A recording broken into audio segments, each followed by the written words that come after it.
That's all it is. It's Tiffy time. And that is all it's going to be. Toodles! What is going on, everybody? Welcome to another brand new installment of For the Love of Wrestling. I am, of course, your host, the Renegade of Wrestling, JJ Williams. Happy Wednesday. Good to see everybody here today. Was a pretty good episode of NXT last night. A lot of stuff to get into. A lot of stuff occurred. A lot of backstage and promo segments. We've got Emmanuel here. Good morning. We've got Michael Vasquez checking in. Good to see everyone. So the show began yesterday with Trick Williams and Carmelo starting off, and they're arriving at the arena, and they're kind of going back and forth playfully. Trick Mello game back on top. And Trick is stopped by some reporters back in the parking lot there, asking questions about the Iron Survivor Challenge and how it felt to win and his success and everything. And while this is going on, Mello enters the PC on his own.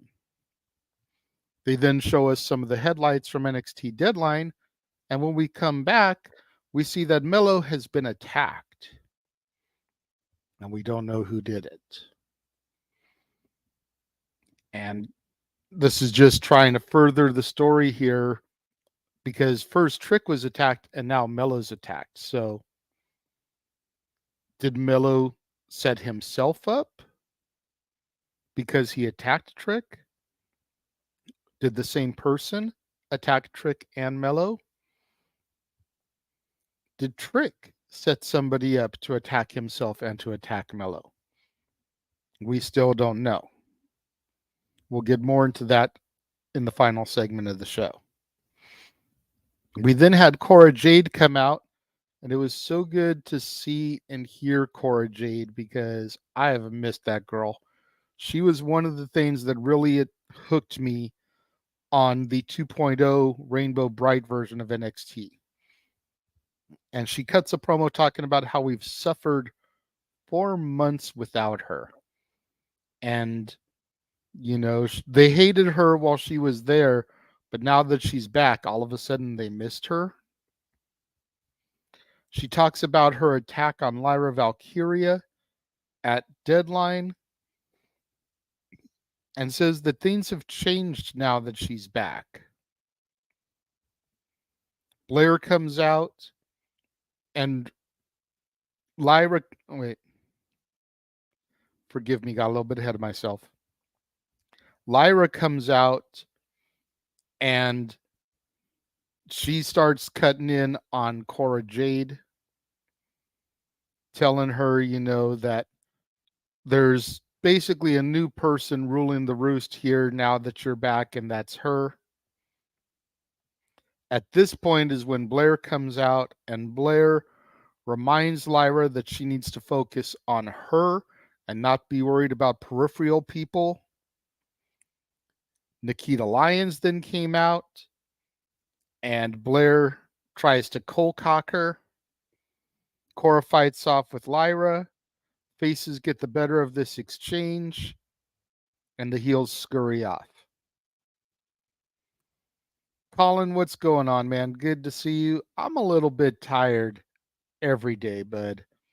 Between getting up early to take the kids to school, coming back here doing this, then hitting the streets working, just never seems to stop. Then you get home from work, go get the kids from school, watch wrestling so you can take notes so that you can do this the next morning.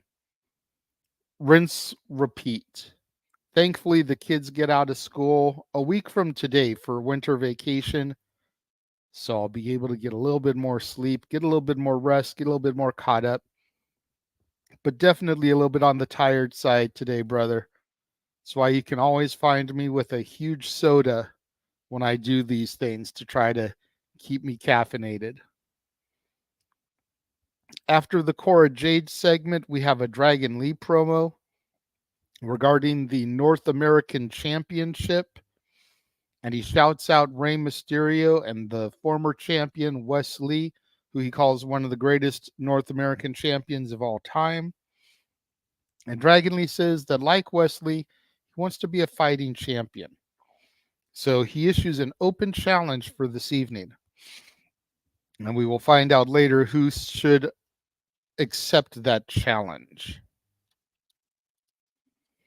Yeah, Cleaver says that a week from Friday they get out. Yeah, man. You know what it's like.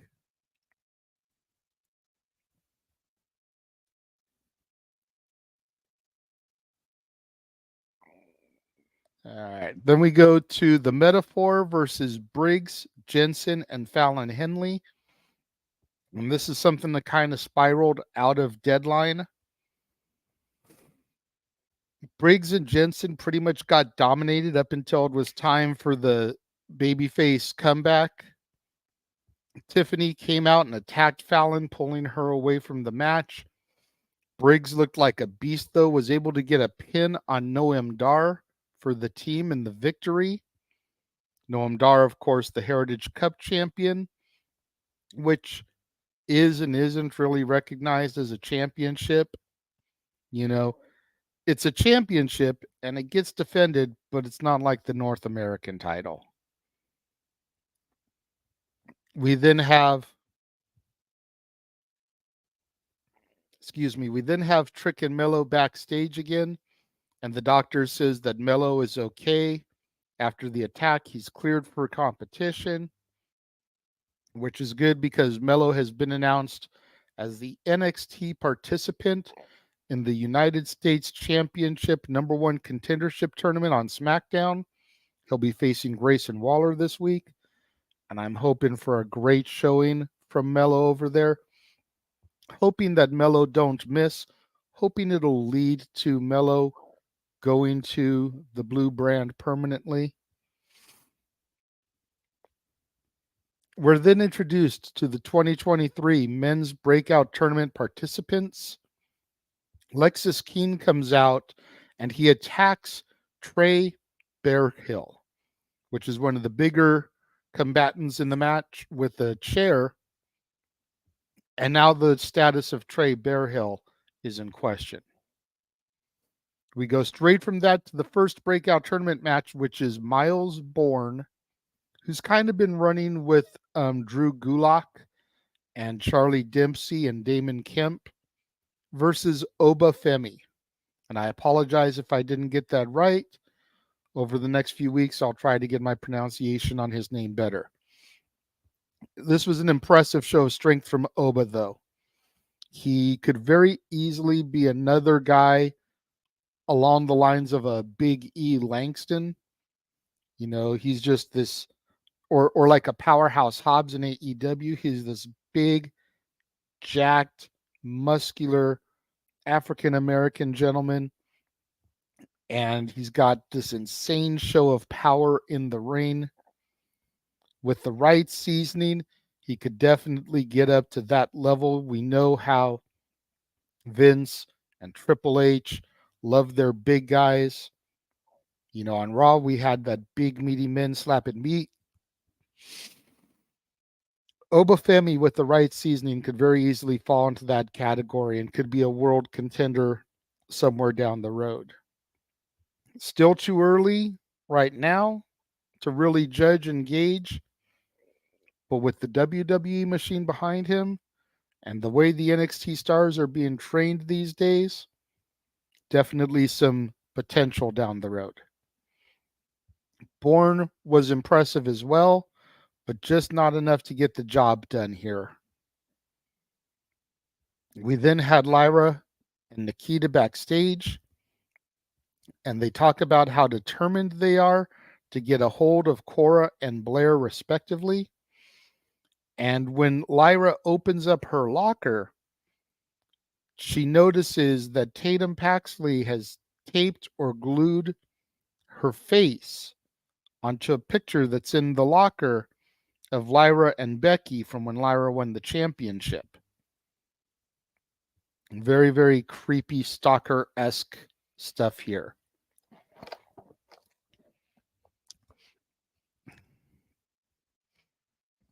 We then get a Tiffany Stratton interview, And this is just typical Tiffany at this point. I didn't take too many notes on this one. She just basically runs down Fallon Henley. Very simple, very to the point, saying, that basically Fallon's not on her level, needs to stay in her lane, all that type of stuff. We then go to the Open Challenge, and Dragon Lee defends his North American Championship against Tyler Bate, the big strong boy. And this match started with a handshake and was a banger from bell to bell, arguably the match of the night. This is just one of many reasons why people need to stop sleeping on my NXT. It's not going to be the black and gold, but damn it, a lot of weeks it's better than what AEW puts on TV. Dragon Lee retains in his very first title defense. Post-match, he helps Bate up. Another handshake, pulls him in for an embrace. Great show of sportsmanship. And Colin says that Dragon Lee should have lost. And that's a hot take here, because while I don't think Dragon Lee should have defeated Dominic for the belt at Deadline, because all you did was move it from a Raw contracted superstar to a SmackDown contracted superstar. And now a SmackDown contracted superstar has an NXT championship instead of a Raw superstar. Kind of knew he wasn't going to lose it in his first title shot, his first defense. I don't see Dragon Lee having a long reign. I don't know if he'll lose it at New Year's Evil, which is in 3 weeks, but I could see him losing it at Vengeance Day in early February.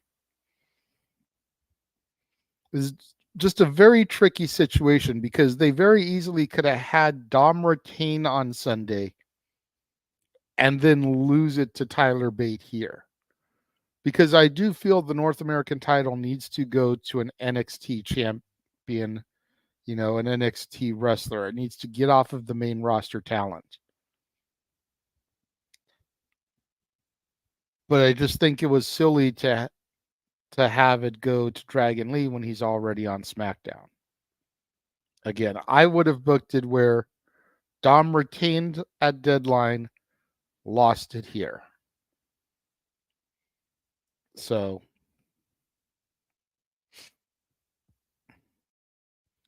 I wouldn't consider 3 weeks long, Emmanuel. I mean, that still only means that Dragon Lee has a 1-month reign. I feel like that's too short.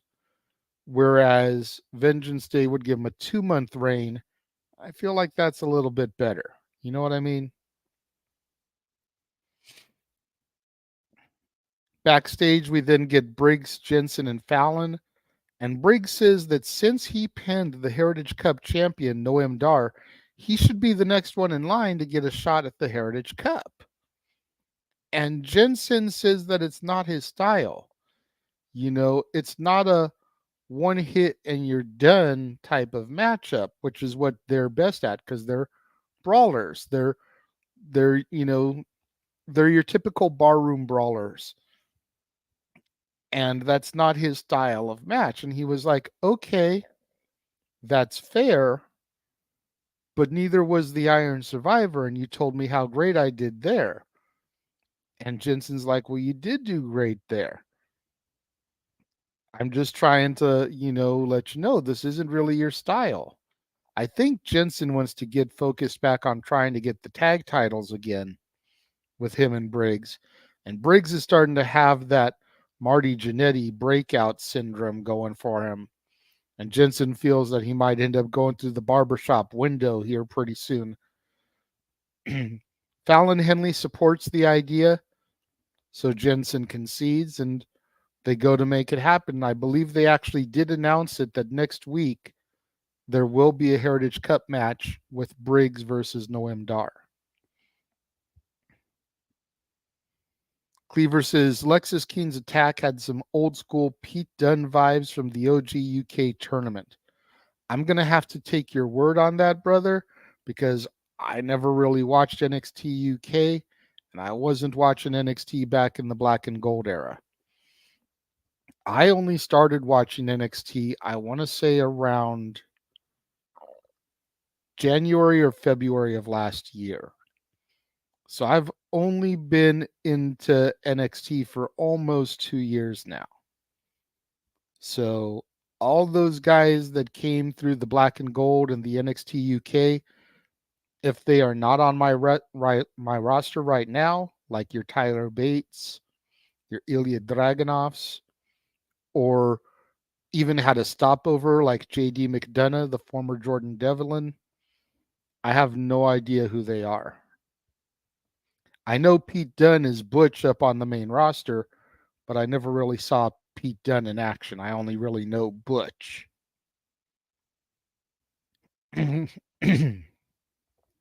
Backstage, speaking of Lexis Keene, we see Ava Raine and Lexis Keene just outside of HBK's office, and Ava tells Lexis that he is now in the tournament because of the attack of Dre Bearhill. And for me, this screams that Lexis Keene is probably going to win this tournament. Either that or they're going to find that primed babyface that with a win over Lexis Keene can just seriously make a name for himself. But considering the way the WWE is kind of trying to position and utilize the people that they've pulled from AEW, I have a feeling Lexis Keene is going to take this now. Because Brian Pillman Jr. didn't do a whole lot of diddly shit on AEW television. So him winning this tournament, that thrusts him into the spotlight. Jade Cargill, even though she went 60-0 and was TBS champion for however many days, 500 something days, they're waiting with her.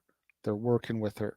They're trying to mold her presentation and her performance into something that's going to be truly special. That's why she's not going to debut more than likely until the Women's Rumble. CM Punk, they trotted him around all the brands. They've allowed him a little bit of free reign in what he's saying. He's making his first match, his in-ring debut for WWE at the Garden against Dominic Mysterio. And then later that week, December 30th, he's advertised for the Forum out here in LA at a house show against Dominic Mysterio, which again shows you just how much they're trusting Dominic Mysterio and that he's Punk's first match back and he was Orton's first match back. If Dominic Mysterio doesn't deserve to be MVP of the year for WWE, I don't know who does.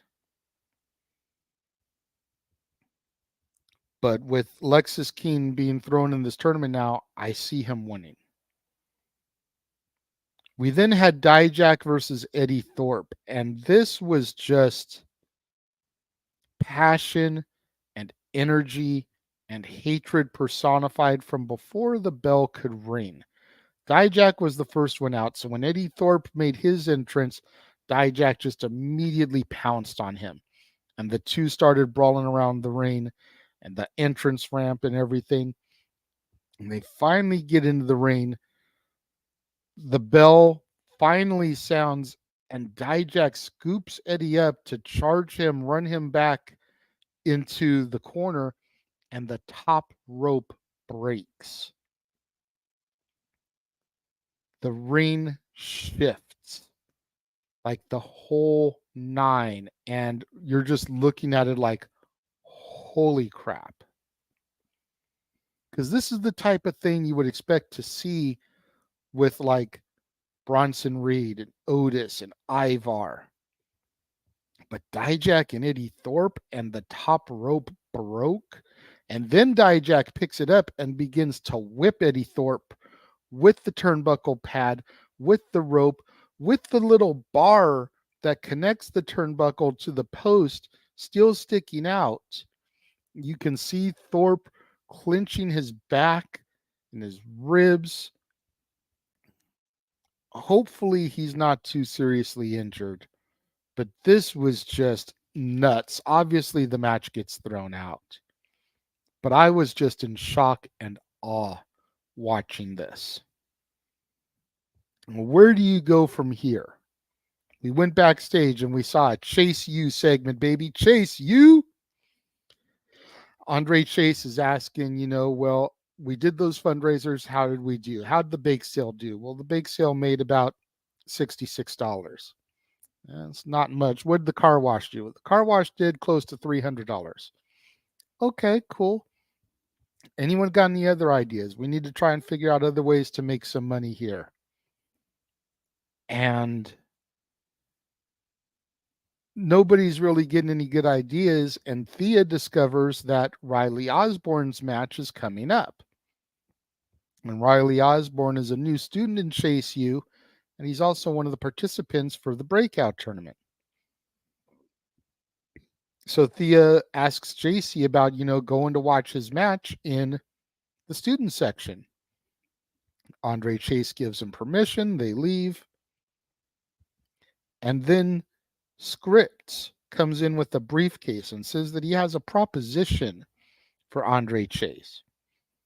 Duke kind of gives him an interesting look, like, what's going on here? And the scene ends. Emmanuel says they had that visual showing Dijak hatred towards him. Yeah, it was nuts, dude. Like, Jeff told me he completely forgot it was on. I'm like, dude, you need to go back and rewatch this show. This was nuts. We then had Cora and Blair backstage, and is there tension already between these two heels? Are they even going to be able to function? Blair is so hung up on Lyra and her title shot, and Cora wanting her shot at the title, but Blair's saying that come New Year's Evil, you won't have to worry about Lyra. You'll have to worry about me because I'm going to take it from her. And Blair also wants revenge at Nikita for damn near kicking her head off last week. And Cora's just like, I get it. Shut up already. We then had Keanu Carver versus Riley Osborne. And Keanu Carver is just another one of these powerhouses that needs the polish to him. He's another one.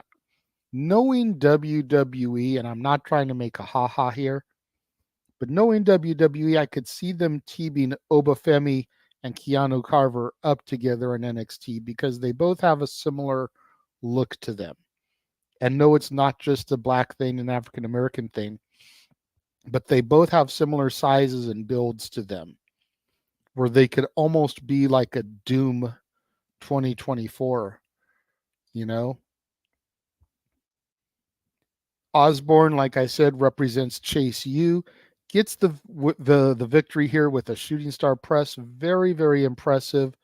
Very beautifully hit. Reminded me of Kidman the way he hit it, if I'm being honest, because Kidman always just had this very pretty shooting star. And Osborne's, man, considering that he's still a rookie, and this was his first match ever, that shooting star was gorgeous. We then have Dragon Lee approached backstage by Drew Gulak and his crew. Charlie Dempsey's there. Damon Kemp is there. And Drew asks if the open challenge was only for this week or if it's going to be a regular thing going forward. And Dragon Lee tells him, yes, it's going to be a weekly thing. So Drew tells him that they accept for next week. And Dragon Lee's like, well, which one of you am I going to face? And Drew Gulak says, well, you'll find out next week. So it'll either be Damon Kemp or Drew Gulak or Charlie Dempsey versus Dragon Lee next week on NXT. We then have Thea and JC backstage, and they see Riley Osborne after his match. And JC kind of pushes Thea towards Riley because Thea's got this schoolgirl crush on him. And it's so cute to watch it play out. It's very similar to the angle they're doing over in AEW with Ruby Soho and Cool Hand Angelo Parker, where it's just this cute, innocent flirtation. The difference here is that Thea's kind of always been this awkward girl with her spunk and her energy and the little spitfire that she is for Chase U. So it comes off as even more awkward with her trying to actually talk and flirt to him. But it's just so adorable to watch it go on. They are interrupted by Kiana James and Izzy Dame, though, and Kiana instigates, as Kiana do, tries to make Thea feel like she's less than, and we find out that next week we're going to get Thea and JC versus Kiana and Izzy. We then have our main event match, which is Nikita Lyons and Lyra Valkyria versus Blair Davenport and Cora Jade. This was a good but chaotic match, and I only say that because everything was going on all at once. All four women were kind of in the ring fighting. There was really no tag continuity. The ref just kind of allowed it to happen. Cora pinned Lyra for the victory. So now, not only does Blair have a shot via the Iron Survivor at Lyra Valkyria, not only does Lola Vice have a shot at Lyra because of the breakout tournament, now Cora has pinned her also. So you've got three different women now, all that have claim to being contender to Lyra Valkyria. The actual main event was the segment with Trick Williams. It's where we got the image for the graphic today. Trick Williams came out and he bragged a little bit because he won Iron Survivor. He did something that he never thought that he would do. He said Deadline was like a movie. And he calls himself Trick James, bitch. He mentions New Year's Evil and Ilya Dragunov comes out. Dragunov compliments Trick, saying that, I was getting too hyped up for my own match at the time, so I didn't see it live, but I did go back and I watched it, and you were very impressive. And he gave Trick a lot of props and compliments. But he says that your role, your Cinderella story, is going to come to an end at New Year's Evil. And Trick says that basically like 3 months ago, he might have believed that. But he's on such a hot roll that he will do whatever it takes to win. He's not the guy that he was 3 months ago. And Ilya's basically like, well, that's good because I will do whatever I need to retain the title. And at this point, Mello's music hits and he comes out. And Mello's like, what are you doing? Why are you trying to upstage my moment? This isn't the time or the place. And Mello's like, remember that business I told you backstage about that we needed to handle? And he was like, yeah. It's like, well, this is that business. And Mello basically accuses Ilya Dragunov of attacking Trick Williams and him this evening at the start of the show. And Mello's trying to make his point about how by dividing and conquering Trick Mello game, Ilya knew that he could take them out. United we stand, divided we fall. By separating us, he knew he could take us out one by one because as a unit, there was no way he could defeat us. And Mello says that Ilya doesn't deserve the title, goes to try to grab it from him, and as he jerks it out of his hand, he smacks Trick in the face with it. And the show goes off the air with a good chunk of the crowd. I won't say half, but I say about 75% of the NXT audience chanting, Mello's guilty, and the other 25% going, no, he's not. Mello's guilty, no, he's not. Mello's guilty, no, he's not. Emmanuel says it would make sense to make sure that Trick wouldn't interfere with the match. Exactly. So that was it for this week's episode of NXT. I give it a solid A. Maybe I'll go A-, and I'm only going to drop it to an A- because the rope break during Eddie Thorpe and Dijak and the cluster that was the women's tag match. Had they been able to keep things contained, had they been able to keep some more continuity and actual tag in, tag out, some order in the match, I probably would have liked it a little bit better. But there was so much tension and hatred in the match that it just kind of went everywhere. Those of you that saw NXT last night, what did you guys think? Let me know. Leave your thoughts in the comments. I'm going to do as I always do. I'm going to run a really quick 40-second trailer showing you all the watch-alongs that are going to be coming up, kicking off this Friday with Ring of Honor Final Battle, going all the way through August of next year, the Bash in Berlin. Everything that has been announced that will be covered right here across the Jeff Meacham Network, Multiverse Media. 3, 2, 1.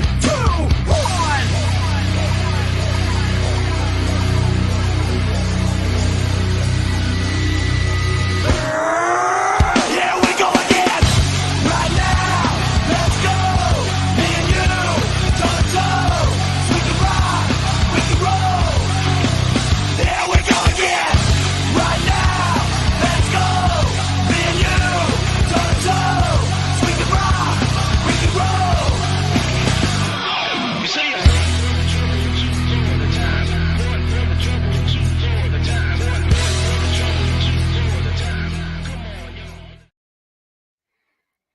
And there you have it. So much in store in the coming weeks and months and into summer of next year, already announced as far as watch-alongs for us here across the Jeff Meacham Network, Multiverse Media.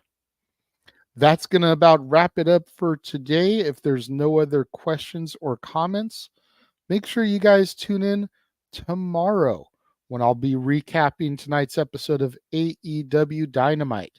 Same bat time, same bat channel, right here on the Casa D18 Studios channel. And until then, I will see you guys next time. The Jeff Meacham Network's Multiverse of Media. For over 15 years, the recognized symbol of excellence and the standard bearer in coverage of sports and entertainment. Thank you, JJ. Appreciate you.